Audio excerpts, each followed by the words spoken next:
Hello সবাইকে, আশা করছি তোমরা ভালো আর সুস্থ আছো। আর আমিও খুব ভালো আছি। তো এখন যাচ্ছি ত্রিবেণী। তো দেখো সকাল বাজে 7:30।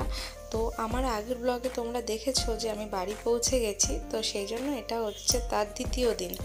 তো প্রথম দিন তো বন্ধুদেরকে ডেকে বাড়িতে খাওয়া দাওয়া হয়েছে, আর এটা ঠিক তার পরের দিনকে আমরা চললাম এখন টোটো করে ত্রিবেণী থেকে নেমে কল্যাণীর উদ্দেশ্যে। কল্যাণী ঘোষপাড়া বলে একটা জায়গা আছে, যেটা নদিয়া ডিস্ট্রিক্টে পড়ে। তো আমরা আজকে সেখানেই যাচ্ছি। তো সেখানে যাচ্ছি সতী মায়ের বাড়িতে, মানে সতী মায়ের মন্দিরে। তো সোনুর জন্য আজ থেকে প্রায় 2 বছর আগে আমি, দিদা আর মা মিলে গিয়ে একটা মানত করেছিলাম। তো সেটা যেহেতু পূর্ণ হয়ে গেছে, তো দিদা বলল পুজোটা যত তাড়াতাড়ি পারিস বোন গিয়ে আগে দিয়ে মানত ফেলে রাখা ঠিক নয়। তো সেই জন্য আমার দিদা আসতে পারেনি, কিন্তু আমার সাথে আমার বর, আমার শাশুড়ি মা আর পিসি শাশুড়ি আর আমার ছেলে, আমরা এই কজন মিলে আজ পুজো দিতে চলে এসেছি। তো আমার মা তো নেই, মা থাকলে অবশ্যই আসতো, যেহেতু মানতটা সেই করেছিল। তো মায়ের অবর্তমানে আমি সে পূরণ করে দেব। তো সেই জন্য আজকে সকাল সকাল চলে এসেছি। আর আমাদের বাড়ির থেকে এখানে আসতে প্রায় 2 ঘন্টা মতো কম করেও সময় লেগে যায়। আর রাস্তার পাশে দেখো কত সুন্দর সুন্দর শোপিস। তো দেখে মনে হচ্ছিল যেন সবই নিয়ে নিই। আমরা টোটো দাদাকে একবারে বুক করে নিয়েছি। এখানে পুজো দিয়ে একদম আমরা আবার ত্রিবেণী স্টেশন যাব। তো এইভাবেই আমরা বুক করেছি, কারণ ওখানে গিয়ে আবার কোথায় টোটো ঠিক করব, খুঁজবো। তো এই জন্য একবারেই। তো দেখো আমরা বলতে বলতে চলেই এসেছি। ত্রিবেণী স্টেশন থেকে এখানে আসতে প্রায় ওই আধা ঘন্টা মতো লাগে। আর এই যে পুকুরটা দেখছো, এখানে স্নান করে ভগবানের কাছে গিয়ে মানত করতে হয়। তো এটা আমরা যখন মানত করেছিলাম তখন করে চান করেই দিয়েছিলাম। তো দিদা বললো তুই বাড়ির থেকে চান করে যা, আর এখান থেকে একটু গঙ্গার জলের মতো ছিটিয়ে নিবি। তো দিদার কথা অনুযায়ী সেরকমই করেছি। আর মন্দিরে ঢোকার আগে এই একটা ঠাকুমা বলছিল পুজো দেওয়ার বাটাটা আমার থেকেই কিনো ভাই। তো এই যে মন্দিরটা, তো মন্দিরের ভেতরে ঢুকে যাচ্ছি, কারণ আমার শাশুড়ি মা আর ছেলেকে খুঁজে পাচ্ছি না। তো দেখছি ওই যে ওরা ভেতরে ঢুকে গেছে। তো বর বললো চলো আগে গিয়ে বাটাটা কিনে নিই, আর ঠাকুমার দোকান থেকেই নেব। তো বড় বাটা দেখাচ্ছিল। তো বড় বাটা দিয়ে কিছু দরকার নেই, কারণ প্রসাদ নিয়ে নষ্ট করা তো ঠিক না।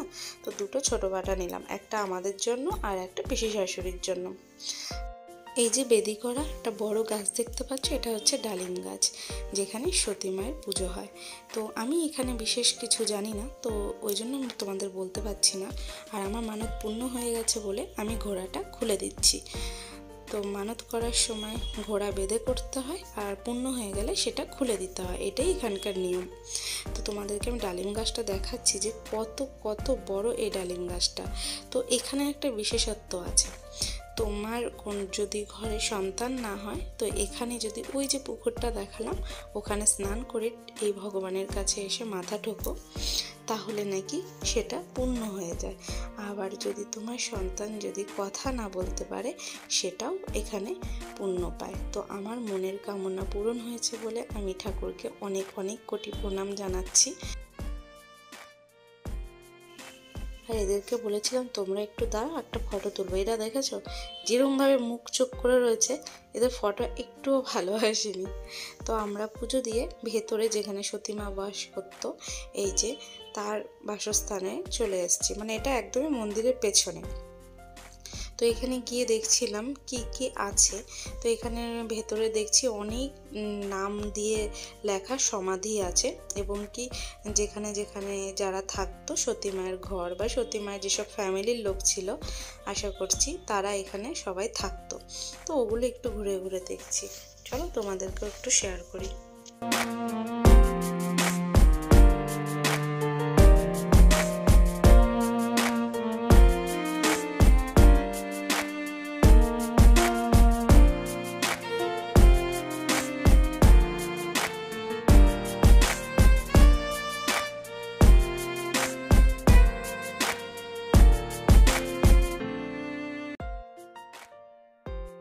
এই ঘরগুলো অনেক অনেক বছরের পুরনো। তো বাইরে দিয়ে কিছু মেরামত করে, আবার ওপরেও কিছু দেখছি নতুন নতুন করে তৈরি করেছে, কিন্তু ঘরগুলো অনেক অনেক বেশি পুরনো। তো আমরা আমাদের ওগুলো পুরো দেখা কমপ্লিট হয়ে গেছে। আর বাইরে যে দেখো সোনু একটু ছাড়া পেয়েছে, ব্যাস ওর পাপাকে একদম দোল লাগিয়ে দিয়েছে। তো চলো, আমাদের তো পুজো কমপ্লিট হয়ে গেছে, এবার আমরা বাড়ির জন্য রওনা দেব। তার আগে একটু ভালো করে তোমাদেরকে আমি এই মায়ের মন্দিরটা দেখিয়ে দিচ্ছি। আর যখন এখানে মেলা হয় তখন প্রচুর ভিড় পড়ে, যার জন্য এই যে ব্যারিকেডগুলো দেওয়া। এখন তো ধরো সেরকম কিছু অত একটা ভিড় নেই বললেই চলে। সতী মায়ের পুজোর বার হচ্ছে শুক্রবার, আর সোনু এখানে তার ঠাম্মির সাথে বদমাইশি করছে। সে দেশে গিয়ে পুরো ঠাম্মির ভক্ত হয়ে গেছে।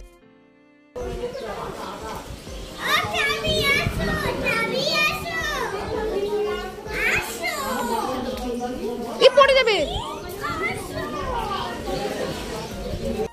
দেখেছো ওর ঠাম্মি একটু ওইদিকে প্রসাদ সবাইকে দিয়ে আসতে গেছে, তো এইদিকে ও একদম ঠাম্মি ঠাম্মি করে ওর একদম গলাটা শুকিয়ে গেল। ঠাম্মিকে জবের থেকে ও ব্যাঙ্গালোর থেকে আসার পর দেখেছে, তবের থেকে যেন ওর চোখের মনি হয়ে গেছে। আর একদমই আমাকে আর পাপাকে একটু ডিস্টার্ব করে না। একদিকে ভালোই হয়েছে, যতদিন থাকবো এখানে যে ও ঠাম্মির সাথে থাকলে আমাদের একটু রিলিভ হয়। কারণ ব্যাঙ্গালোরে ধরো সবটা সময় আমাদের কাছেই থাকে, ওরও আমাদেরকে দেখে একঘেয়েমি ভালো লাগে না। আর এখানে দেখছি যে এখন ওর ঠাম্মি ওর সঙ্গে অনেক ধরনের মজা করছে, দুষ্টুমি করছে, ওর যত দুষ্টুমি সব হাসি মুখে মেনে নিচ্ছে।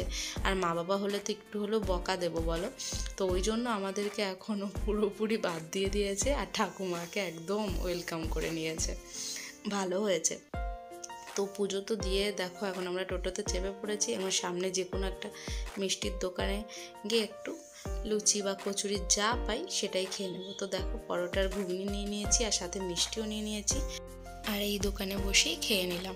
আমরা আজকে নিরামিষই খাবো যেহেতু শুক্রবার, আর আমি গত 2 বছর থেকে শুক্রবারটা পালন করছিলাম, যেহেতু এখানে সোনুর নামে পুজো দেওয়া হয়েছিল, বলে দিয়েছিল যেন আমরা নিরামিষ খাই, তো ওই জন্য। তো আমার আর সোনুর খাওয়া হয়ে গেছে, আমরা বাইরে বসে আছি আর দেখতেই পাচ্ছ সোনুকে দেখে যে কীরকম ঠান্ডা। তো চলো একদম এখান থেকে একদম আমরা বাড়ির জন্য রওনা দেবো। আর ওই যে দূরে দেখতে পাচ্ছ ভূতের রাজা দিলবর হোটেলটা আমি দেখতে পেয়ে খুব খুশি হয়েছি। তো দুর্ভাগ্যবশত আজকে আমরা খেতে পারলাম না, তো নেক্সট যদি কোনো বার পারি তো এখানে এসে অবশ্যই খাবো, কারণ অনেক রিলস অনেক ভিডিও দেখেছি এই হোটেলের ব্যাপারে। গঙ্গার সামনে দিয়ে যাচ্ছি আর জল নেব না গঙ্গার, তা কী করে হয়? তো ওই জন্য আমি আর আমার বর নেমে পড়লাম গঙ্গার জল নেওয়ার জন্য 2টো জার নিয়ে। তো নেমে দেখছি এ তো আমাদের নামার উপায় নেই, তো ওখানে একটা দাদা চান করছিল, তাকে বললাম ভরে দিল। তো চলো আজকের ব্লগটা তোমাদের কেমন লাগলো আমাকে অবশ্যই কমেন্ট করে জানিও, আর যদি ভালো লাগে তাহলে একটা লাইক করে শেয়ার করে দিও। তো চলো ভিডিওটা এখানেই শেষ করছি, আবার দেখা হবে খুব শীঘ্রই নতুন একটা ভিডিওর সাথে। ততক্ষণ তোমরা ভালো থেকো, সুস্থ থেকো।